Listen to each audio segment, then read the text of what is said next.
Tie Adbar Husainpur सतपुतिया Babupur टाड़कपुर धांधु का मन्ना की रायपरी soda का बड़ंगा का आंधा का मछरौली कैरा का ऊँट का खेड़ा मरोड़ा छावा निजामपुर रानी का भूरा का जोधपुर आज़ादपुर। मैं हूं जाहिर खान और आप देख रहे हैं DT न्यूज़। लगातार हम आपको मेवात से जुड़ी हुई हर समस्याओं से अवगत कराते रहे हैं और सियासत को लेकर के मेवात में गहमागहमी का आलम शुरू हो गया है, क्योंकि इस बार जो सरपंच पद के चुनाव हैं और जो जिला पार्षद के ब्लॉक समिति के जो भी चुनाव होने वाले हैं उसको लेकर के मेवात में घमासान शुरू हो चुका है। इसी को लेकर के आज हमारे साथ एक शख्सियत मौजूद हैं, वार्ड नंबर 9 से जिला पार्षद पद के भावी उम्मीदवार अरशद हुसैन जी, जो कि वर्तमान में ब्लॉक समिति के चेयरमैन भी हैं और लगातार सियासत से उनका पुराना नाता रहा है। उनसे जानेंगे कि उनकी सियासी पारी कैसी रही और आगे की उनकी सियासत में किस तरीके की काम करने का उनका मन है और किस तरीके के आगे की रणनीति बना करके वो आगे चलेंगे, क्योंकि इस बार वो वार्ड नंबर 9 से ताल ठोक चुके हैं जिला पार्षद पद के लिए। उनके एजेंडे क्या होंगे, उनका मैनिफेस्टो क्या है, सब कुछ जानेंगे आज की इस पूरी सेपरेट वीडियो में। सर, पहले तो बहुत बहुत स्वागत है आपका हमारे चैनल में जुड़ने के लिए। धन्यवाद। मेरा नाम अरशद टाई है, chairman panchayat vice chairman panchayat समिति में हूँ। जैसा कि आपको पता है कि अब हमारे पंचायती राज के चुनाव नज़दीक आ गए हैं और पंचायती राज चुनाव जैसे जैसे नज़दीक आता है तो उस तरीक़ा से चुनाव का माहौल भी गर्म हो जाता है। मैंने अपने सगी संबंधियों से, साथियों से, अपने ख़ास तौर पे जो मेरे वार्ड नंबर 9 में बुज़ुर्ग हैं उनका अनुभव शेयर करते हुए मैंने वार्ड नंबर 9 से जिला परिषद का चुनाव लड़ने के लिए दावेदारी ठोकी है। इंशाल्लाह मैं वादा करता हूँ, जिस तरीक़ा से पिछले कई सालों से मैं लगातार अपने साथियों के साथ जुड़ा हुआ हूँ, गांव-गांव जुड़ा हुआ हूँ, क्योंकि जो मेरा जो सराउंडिंग में जो मेरे 9 वार्ड में जो गांव लगते हैं मैं उनको भी आपसे अवगत करा देता हूँ। जो इसमें मेरे गांव हैं टाई अडबर हुसैनपुर सतपुतिया बाबूपुर टाड़कपुर धांधु का मन्ना की रायपरी सोड़ा का बड़ंगा का आंधा का मछरौली कैरा का ऊँट का खेड़ा मरोड़ा छावा निजामपुर रानी का भूरा का जोधपुर आज़ादपुर। साथ ही ये पत्रकार जी, ये मेरे गांव हैं, इनमें पिछले कई सालों से लगातार मैं जुड़ा हुआ हूं। जैसे भी किसी प्रकार से हालात होते हैं, जो मेरी लायक सेवा होती है, मैं उसमें अपनी औकात के अनुसार बखूबी उनके बीच में रहता हूं। और जैसे जैसे उनके बीच में मेरा आना जाना हुआ तो उन लोगों ने भी मुझे सही मायने मुझे प्यार दिया है और मेरा हौसला अफजाई की है। हर तरीक़ा से मुझे 36 बिरादरियों का सहयोग मिल रहा है।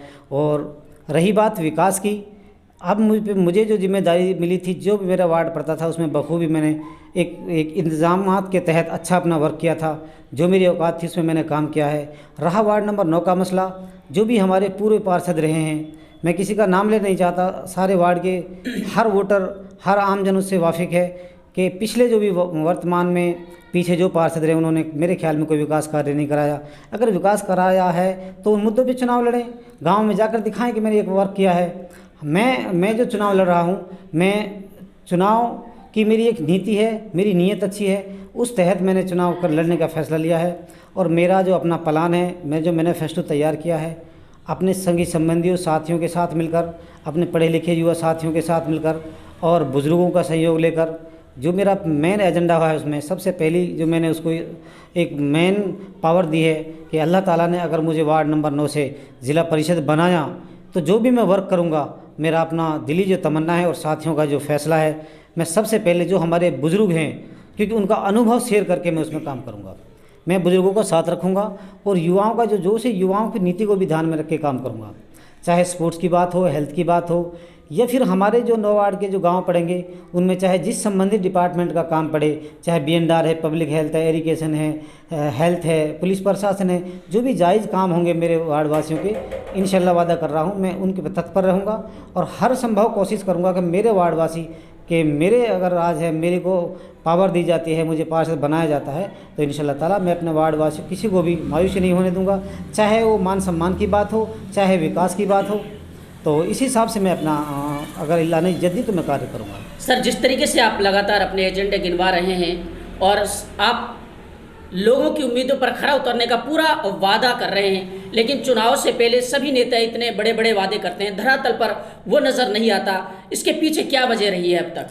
साथ ही मैं अपना बताता हूँ, जो लोग वादा करते हैं, कुछ लोगों की फितरत होती है कि बहुत लंबे लंबे वादे कर देते हैं और उन वादों पर फोकस डालते हैं जो हमारी रूपरेखा सीमा के काफ़ी दूर चले जाते हैं। मैंने जो आज तक वादा किया है, अब भी वादा कर रहा हूँ, मैं अपना पहले प्लान देखता हूँ कि मेरी औकात कितनी है। मैं अपनी औकात से बाहर कोई भी प्लान, कोई भी वादा नहीं करता। मैं वही वादा करता हूँ जो मुझे लग रहा है कि मेरी सीमा के अंदर आ जाएगा और उसको मैं संपूर्ण तरीक़ा से पूरा कर सकूँगा। मैं अपने फील्ड में जाकर उन्हीं वादों पर विचार विमर्श करता हूँ। अच्छा, जिस तरीके से आप चेयरमैन भी रहे ब्लॉक समिति के, और उस अपने कार्यकाल में आपने कितना विकास कराया, उसके बारे में बताइए थोड़ा। जो मैंने विकास कार्य कराए उसके बारे में मैं नहीं बताऊंगा। मैंने वार्ड नंबर 17 से चुनाव लड़ा था और उसके साथ साथ में जो भी जो मेरे ब्लॉक समिति में जो गांव थे, उस टाइम भी सबसे बड़ा ब्लॉक समिति का वार्ड मेरा ही था, जिसमें टाई, हुसैनपुर, सतपुतिया, बाबूपुर, टैड़कपुर, धांधु का, मन्ना की, राय, बाजड़ का, और ये थे 8 गाँव थे। उनमें भी मैंने अपने तरीक़ा से संपूर्ण रूप से जितने मुझे बजट मिला था, मैंने कोशिश की थी कि ज़्यादा से ज़्यादा बजट को अपने साथियों के सहयोग से लाकर अपने वार्ड में विकास कराएं। चाहे कहीं पर बोरिंग की बात हो, चाहे समरसीबल की बात हो, चाहे छोटी मोटी गलियों की, क्योंकि ब्लॉक समिति इतना बजट हम पे नहीं आया, क्योंकि हम पे ब्लॉक समिति में जो कोई एक्स्ट्रा सरकार ने कोई हमें बजट नहीं दिया, सिर्फ पीआर की किस्त आई थी।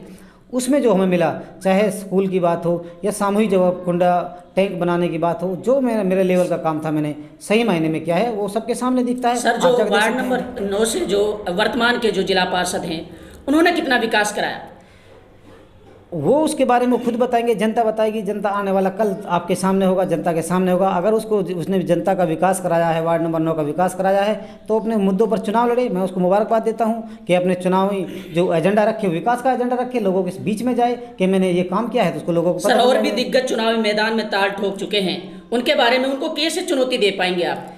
देखो, जो भी कोई चुनाव, पंचायत राज का चुनाव होता है, हर आदमी आज़ाद होता है। चुनावी बुगल चल रहा है, चुनावी माहौल बना हुआ है। आज हम 5-6 अडबर गांव से 4 कैंडिडेट हैं, 3 अडबर से हैं, एक रायपुरी से है और एक मैं अकेला टाई से हूँ। इस प्रकार से और भी हमारे साथी मैदान में आ सकते हैं। बनिस्बत मैंने तो अपने जो चुनाव प्रचार मेरा चलता है, उसमें लोगों के बीच में भी यही बात करता हूँ, क्योंकि भाई देखो, ईमान के बाद मेरा जो अपना विचार है, वो वोट की कीमत सबसे ज़्यादा समझता हूँ मैं। पैसे की भी वैल्यू नहीं देता, क्योंकि वोट से संविधान चलता है, देश चलता है। देश के जो आज सबके सामने जो आज देश पे है, वो सब वोट की कीमत से है। आप वोट डालने से पहले मेरे सगी संबंधी और भी जो भी हमारे वार्ड नंबर 9 से जो पार्षद भाई जो आएंगे, वो अपने बारे में बहुत अच्छी अच्छी बातें बताएंगे। अपना मैंने ये विकास किया है, आने वाला कल में मैं ये विकास करूँगा, मैं ऐसे घराने से ताल्लुक़ रखता हूँ, मैं किसी की बुराई नहीं करता। बनिस्बत ये ज़रूर कहता हूँ, अगर भाई मेरे से वो बेहतर हों, वोट डालने से पहले उनकी गहराई में जाना, उनके चाल चलन में जाना, उनके विकास की नीति में जाना, उसकी नीयत में जाना कि अगर आने वाले कल में कुदरत रब्बुल आलमीन ने उनको इज्जत दी, तो क्या वो उस प्लान को पूरा कर पाएंगे। अगर मुझसे बेहतर है तो मुझे वोट मत देना। यही मेरा चुनाव प्रचार है, अपने बेहतर आदमी को वोट देना। और जो मैं चुनाव में उतरा हूँ, इसी सिलसिले को आगे रखते हुए मुझे सारे 22-23 गाँव से इतना मान सम्मान प्यार मिल रहा है, मेरा हौसला अफजाई हो रहा है और मुझे उम्मीद है कि आने वाला कल सबके सामने होगा इंशाल्लाह अपनी जीत। अल्लाह रब्बुल आलमीन से पूरा भरोसा है कि बहुत अच्छे मतों से हम जीत दर्ज कराकर इंशाल्लाह आने वाले कल में वार्ड नंबर 9 के विकास कार्य में कोई कमी नहीं छोड़ेंगे। सर, आपने अपने वक्तव्य में सारी बातें रखी, विकास की बातें, मुद्दे, एजेंडे भी सारे आपने रखे और पुराने नेताओं पर भी आपने प्रहार किया जिन्होंने सियासत किए। लेकिन जाते जाते जनता को क्या संदेश देना चाहेंगे DT न्यूज़ के माध्यम से कि कैसे रहबर को, कैसे नेता को चुने? मेरी आपके चैनल के माध्यम से आम जनता से, आम लोगों से यही एक अपील है कि आने वाले कल में जो पंचायत राज का चुनाव हो, अच्छी नीयत वाला नेता चुने, अपना रहबर चुने, जो नेता नहीं बेटा बनकर काम चुने और अपनी रहनुमाई के लिए अपनी जिम्मेदारी समझे कि मुझे मेरी कौम ने, मेरे गांव ने, मेरे गुहान ने, मेरे एरिया ने मुझे जिम्मेदारी दी है, तो उस जिम्मेदारी को बखूबी निभाएं। और मैं आपके चैनल के माध्यम से एक और मैसेज देना चाहता हूँ। हालांकि वो मैसेज मैं नहीं मानता इसके लायक है, नहीं है, लेकिन फिर भी मेरा मन है मैं आपके इस माध्यम से बता दूं, क्योंकि आज हमारे मेवात के अंदर ब्लड जो खून होता है, ब्लड डोनेट के लिए लोग घबराते हैं। मैंने मेरी अपनी टीम तैयार कर रखी है। अगर किसी भी भाई को मैं इस चैनल के माध्यम से अपना नंबर भी शेयर करूंगा, अगर किसी भी भाई को किसी भी वक्त 24 घंटे, चाहे PGI रोहतक में, चाहे दिल्ली में, चाहे मेडिकल कॉलेज में कोई बीमार हो, हारी बीमारी हो, एक्सीडेंट हो, कोई डिलीवरी का मसला हो, अगर किसी भी भाई को खून की ज़रूरत पड़ जाए तो मेरे नंबर पर कॉल करें। इंशाल्लाह ताला मेरे बच्चे, मेरी टीम के वर्क, मेरे टीम के जो बंदे हैं आपके पास तुरंत पहुंचेंगे और आपसे चाय भी नहीं पीएंगे। वो मेरा अपना वर्क होगा, उनको मैं चाय पिलाऊं या किसी हिसाब से उनको खुराक दूं, इंशाल्लाह मैं मेरी ओर से फ्री डोनेट करने के लिए खून की भी पूरी सुविधा है। चाहे कोई भी भाई को जरूरत पड़े तो आज रात फ़ोन कर सकता है। मेरा नंबर है 80 530 27 594। जी, बहुत बहुत शुक्रिया हमारे साथ जुड़ने के लिए सर। देखिए साहब, ये थे हमारे साथ वार्ड नंबर 9 से जिला पार्षद पद के भावी उम्मीदवार अरशद हुसैन जी, जो कि चुनावी ताल ठोक चुके हैं। और आपने उसके वक्तव्य में सुना कि किस तरीके से वो जनता के लिए, जनता के हित के लिए काम कर रहे हैं। और ब्लड डोनेट की जो उन्होंने बात की, एक बहुत ही सराहनीय कदम है, क्योंकि जो गरीब लोग हैं उनके लिए सही तरीके से हॉस्पिटल्स में खून प्रोवाइड नहीं करवाया जाता है। इन्होंने एक टीम तैयार की, अपना नंबर भी बताया, हम आपको डिस्प्ले पे शो कर देंगे। उस नंबर के माध्यम से जो गरीब लोग हैं जिनको खून की कमी है, वो अरशद हुसैन सर से कॉन्टैक्ट कर सकते हैं। इसकी टीम लगी हुई है और जिस तरीके से इन्होंने अपने व्यू रखे वो सराहनीय हैं। और अगर इस तरीके के नुमाइंदे हमारे मेवात में चुनकर के आए तो कहीं ना कहीं मेवात की दिशा और दशा बदल जाएगी। ये तो आने वाले वक्त में पता चलेगी कि वार्ड नंबर 9 से कितना असर डालते हैं अरशद हुसैन जी, जो कि लगातार मेवात के लोगों के साथ काम कर रहे हैं। आज के लिए बस इतना ही। मैं आपको लगातार DT न्यूज़ के माध्यम से दिखाता रहूँगा। तब तक के लिए बने रहिए मेरे साथ।